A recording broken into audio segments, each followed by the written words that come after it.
Yan. Ang umaga ng kay ganda. Kailangan natin magluto. Magluto, mga misis, mga mister. Kasi ngayon ay Sabado. Tingnan natin sa labas kung ano ang mangyayari. Today is Saturday. So, meron akong saging. Saturday ngayon, guys. So, tingnan natin sa labas. Parang maulan-ulan. So, let's see.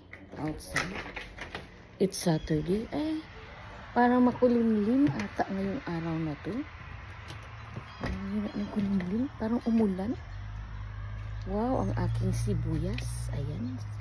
Sumibol na din yung sibuyas.